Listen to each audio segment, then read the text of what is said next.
We're very lucky to have with us live in the studios this morning, Gerri and Bob Haynes. Gerri and Bob Haynes are both with Washington Physicians for Social Responsibility. Gerri is a board member. Bob is a member of the Board of Sponsors. Both are members of the Medical Service Delegation, and they are going to talk about their recent return from Gaza. So start out, tell us where Gaza is for those that might not be familiar with it, and how is it that you have done, this is your fifth delegation to Gaza. This is our fifth medical service delegation. Washington Physicians for Social Responsibility started going to Gaza for information in January of 1993, and we have returned in various delegations many times since then. But after the incursion of 2008-2009 called Cast-led by Israel, when about 1,400 people in Gaza were killed, our dear friend who runs the Gaza Community Mental Health Program in Gaza, Iyad Siraj, invited us to come and provide some medical care. The physicians in Gaza are not able to move freely back and forth from Gaza to get their continuing medical education. So we have begun taking medical service people into Gaza to provide specialty care and to work with our colleagues. Gaza, it sits alongside the Mediterranean, was originally designated to be part of the half of Israel-Palestine, which would go to the Palestinians. That didn't work out. The Arab people didn't want to have the partition that happened in 1948, and so through various iterations, Gaza has become more and more isolated.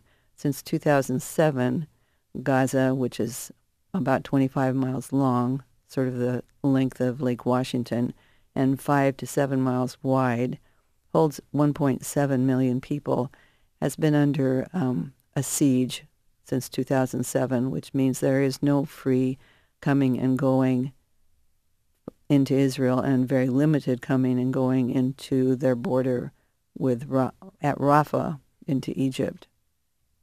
So their goods and services are deeply curtailed, and their physical movement back and forth of people is curtailed. Israel also has moved the sea border in from 12 miles to 6 miles to now 3 nautical miles, and so fishing in deep water is no longer available to a highly motivated fishing population.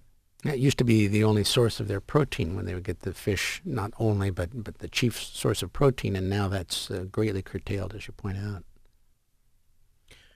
My understanding is there is very limited amount of just things like food, fuel getting in at all. That's true.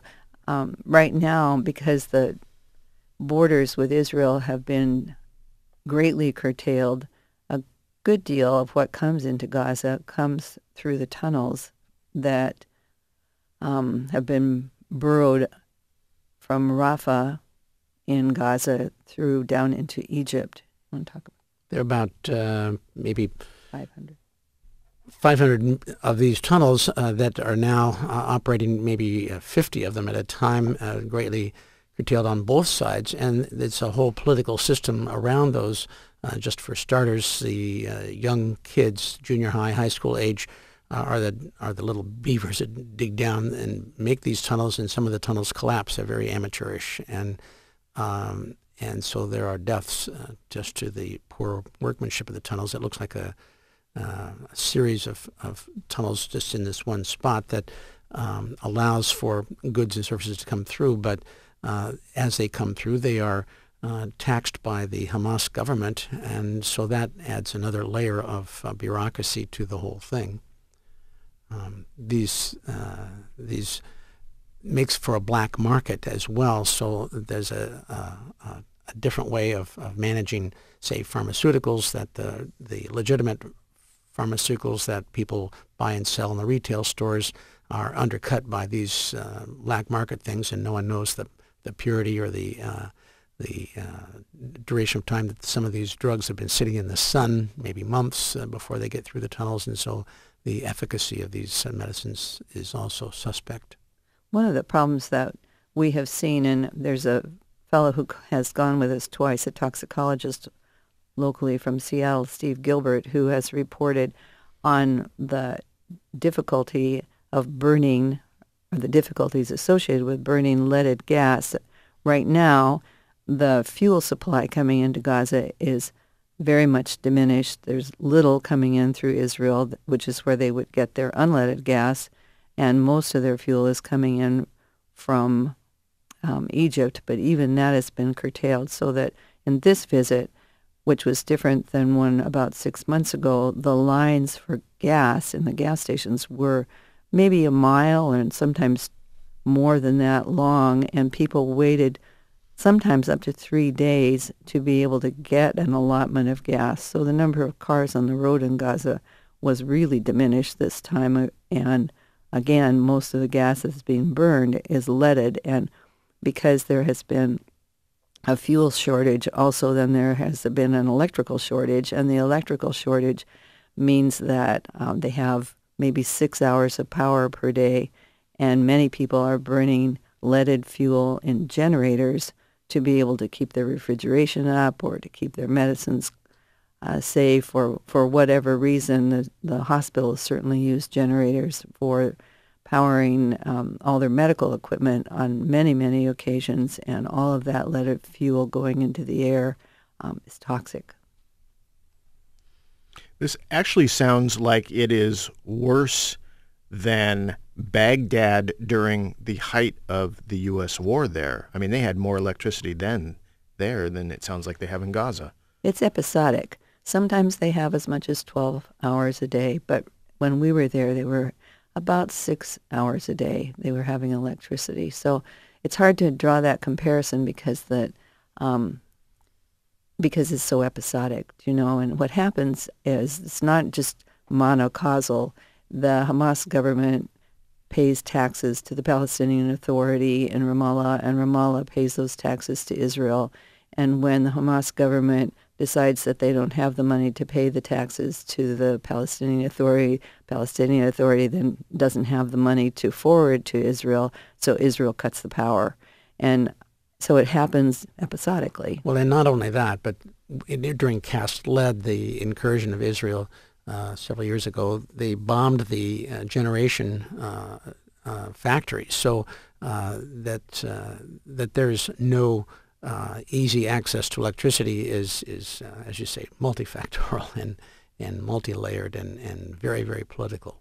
In a sort of more global way, the public health of Gaza has suffered and continues to suffer in a dense way. The lack of electricity also means that any sewage treatment that might happen, and sewage treatment plants were also destroyed, doesn't happen on a regular basis. So you see, it's visible to see partially or fully untreated sewage flowing into the Mediterranean Sea. And pretty much each time we go there, we see a dead animal in the Wadi Gaza having drunk that water and now died lying down in the water. So if you take a look at the public health of the place, and we go as a medical team, then it affects everything that goes on there. The electricity has an effect on medicine. The water has an effect on medicine. The air has an effect on medicine. The constant possibility of air attack has an effect on certainly on the emotional and emotional health of the people. One of the things that I've done is work with groups of people who are trying to work with the traumatized population. And these 1.7 million people are all traumatized through the lack of good access to public health for one reason, and then also from the possibility of attack constantly. And one woman in a class that I was teaching said, every day my child comes home from school and says, "Mommy, what if we're attacked today? What if we get bombed today?" She said, I have a struggle with what do I say to my child. How do I respond to my child to say, I don't know the answer to that question, because I really can't say to him, well, we're not going to be, because I don't know that. So when we talk about post-traumatic stress disorder among our troops, When I teach a class in Gaza, we talk about continuous traumatic stress injury, that it's a constant for them. While we're there, we can hear the F-16s fly overhead and just break the sound barrier, kaboom, kaboom, sort of thing. It's a very unnerving experience. You were referring earlier, Gerri, to the sewage treatment going into the water, and I reminded me that with the curtailing of fishing into the deep water, they're now limited to fishing in the shallow water, which of course is now polluted. So that just further compromises the whole business. And just one more layer of this, commerce in general is limited greatly, so that these people, very industrious people, these are not people who are a slothful group as a population, and very well educated, highly educated, but they want to get ahead. They are entrepreneurs, and they can't sell their goods because the goods can't go out of the country and move back and forth. So they're impoverished on several levels, and one of those is just they can't sell.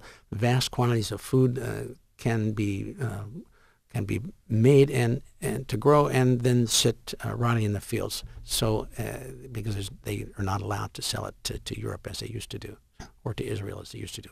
Which brings up another point, which is, as they are all hemmed in by this wall, what used to be more or less friends or have a working relationship with the Arabs of Gaza, with the Israel population, they worked in their houses and in the streets and so on of Israel. Now the only exposure these people of Gaza get to the Israelites is at the end of a gun.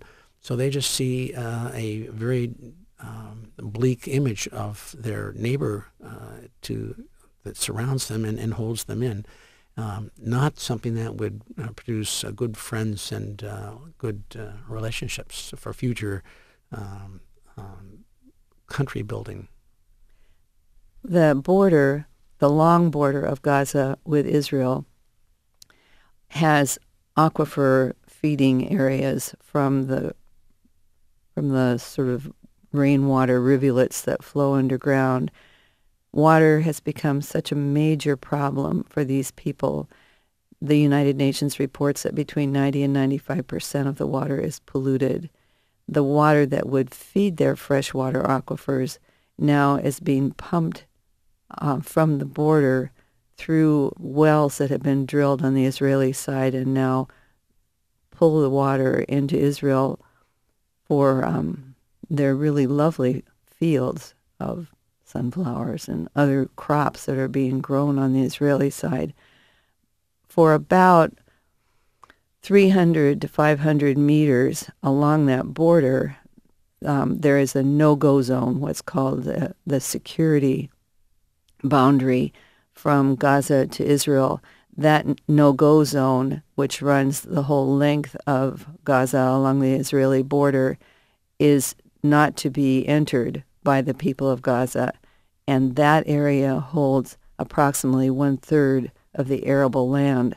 So a generous proportion of the place where Gaza could grow crops is now not available to them through the armed wall that separates Gaza from Israel. People know that they will be fired on if they enter into that area, and in fact that's happened. Also in the sea, Israel patrols that 3 nautical mile border, and so if a fisherman goes anywhere near the border, they are fired on. So it's a heavily externally occupied area. So as a medical delegation, you said, Gerri, that you counsel people when you're there. What else does the delegation do? Well, the primary part of our delegation is physician interaction with physician. Bob, why don't you talk about what I love going there because the physicians there, first time I went as a cardiologist, I thought I would be going to sort of third world country. Gee, I would have to teach them just very basic things about cardiology. Boy, I was so wrong. They, as I mentioned, were highly motivated, highly educated, but often did not have access to the medicines and the technology that we have, nor the, as Gerri mentioned, the continuing medical education. They can't just leave and go to an international meeting to be brought up to speed on the latest techniques. And so just going there, I love this on several levels. One is it's humbling for me because these young men and women, by the way, a lot of women going into medicine there, are able to tick off the 5 best ways to do X and the 13 things not to do with Y, and so very sharp and learned, but maybe they don't have the medicines to be able to do X and Y and Z. So it's humbling to see how they work around this. Then they do, if someone has a very bad illness, they do work ways to work with the Israeli hospitals and try to get into those hospitals sometimes. But the chief route for very difficult heart surgery would be to go to one of the Arab hospitals in Jerusalem or Ramallah. And there was a third city in Israel that they could go to in the West Bank. So the part that's heartening for me is to go there and have them smile and greet me and just realize that they're not forgotten, that the rest of the world hasn't completely forgotten them, and they just going there to be a colleague with them is a moving experience, and just to work with them side by side. The amount of work that we can do is limited. Of course, we go in for a week or two, and so we are limited by time and access, but indeed, one of the people who has been traveling with us is Dr. Richard Grady, who's a pediatric urologist from Children's Hospital. And Rich and his colleague Ismail Zamilpa in this last journey were greeted again by their colleagues in the hospitals and operate on complex pediatric urologic challenging children for the whole time that we're there. This time also we were joined by a pediatric anesthesiologist who worked with them at least part of the time, and he also is a pain management specialist, so he was talking with people about setting up some pain management clinics there. But Rich Grady has done a Herculean job of going in and working and teaching, and wants now to focus on teaching even more than we have in the past, from more of a broad spectrum look at the problems that have been identified in Gaza. There's a lot to do, but, and we're a very small group of people. We would invite, of course, medical specialists to join us on our next delegation because they're particularly looking for people who know something about children with autism and plastic surgeons who could do reconstructive surgery. Well, there are a number of specialty groups that they would like to have us bring in. And again, we're a small group doing a token of work, but as Bob says, part of the mission is to just say that these are not forgotten people, because it's so hard for them to have transport in and out. Are you in any danger when you're there? I'm thinking in terms of people that are considering wanting to join this. You know, every time I organize one of these delegations, somebody says to us, how dangerous is this? Well, and, you know, there's a flip answer about traffic in Seattle, but in fact, going into the Middle East always has some kind of onerous possibility associated with it, but we feel very safe when we go into Gaza, as safe as, I don't know, it's just not something that I am been very deeply concerned with, even at all. People are protective of us. Absolutely. The people are so appreciative, and I do my pantomiming conversation with people, and they love it. And, you know, where are you from? You know, what's your name? And so I get into these things in a marketplace or on a street, and they just love it. We're from America. Hey, welcome. come here, mister, we show you. And if one can make generalizations about a population which has lots of problems with that, but if one can make a generalization about the Arab culture, it would be that these people are very, very gracious and would invite you. Anyone would invite you into their home. And these are not homes that have lots of luxury and extra to give. But boy, whatever they have, they will give it to you and invite you to share in a meal on the spot. I mean, it's I work with these people, and it's not just the doctors, but the staff, the nurses, and the cleaning staff, and I mean, anybody. Just please come here. Oh, come to my family. I want to show you this. And so it's a gracious group of people that really look after you and appreciate you. They're also a group of people who have experienced extreme tragedy with the terrible things that have happened with the siege, not just attacks, but the diminution of public health have come specific tragedies. This time I met with a woman who had put her 3 small children to bed, responding to their wish that they would have light in their room. And since there was no electricity available to them, she lit a candle to provide them with light. And the children were like 2 and 3 and 5. And then she had a 6-month-old baby, so she had gone into an adjoining room to feed her baby and through exhaustion fallen asleep, to awaken to the crackling of fire, and her 3 small children were all killed in a blazing fire in the adjacent room. So I met with her in the time of her sorrow and tragedy, and a number of members of her family who were all also deeply grieving and confused and horrified by what had happened. While we were in Gaza this time, several horrible things happened like that. Not like that, but associated with the siege and the lack of electricity. It was during the soccer tournament, and a 20-year-old and a 21-year-old, 2 men from the same family, had tried to rig up some electricity so that they could watch the soccer tournament, and they were both electrocuted. And then also there was a young man who was showering, preparing for his wedding, and he was powering the light in the bathroom by a generator, and he was killed through carbon monoxide poisoning while he was showering for his wedding.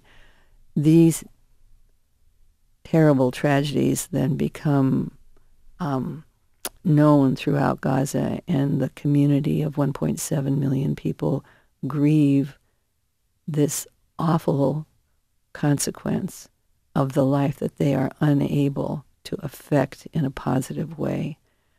And yet the resilience of these people is stunning and inspiring and compels us to keep going back and to invite others to come with us. And truly, the people who guard the checkpoint at Eretz, which is from Israel into Gaza, have been very helpful to us in being able to get from Israel into Gaza. And while we are under high security surveillance, going and coming from Ben Gurion, we have found wonderful allies who want this problem from Israel to Gaza to end, and are extremely sensitive to their rather precarious position in wanting to have a more humane process between the Israeli people and Gaza. The Gisha, which is a legal organization in Tel Aviv, works hard every day on trying to end this siege, and Physicians for Human Rights Israel works constantly in trying to make this situation eradicated. So when we talk about going into Gaza, we know that we have allies on all sides of this issue. We met this time with the Palestinian Prime Minister in Ramallah, and he also expressed his wish that this siege would end and there could come a time of peace. And so I say this always, that we go there with the feeling that this is the crucible of our world, that where the Abrahamic traditions have come together and people of no faith have come to regard this area as an area of high conflict.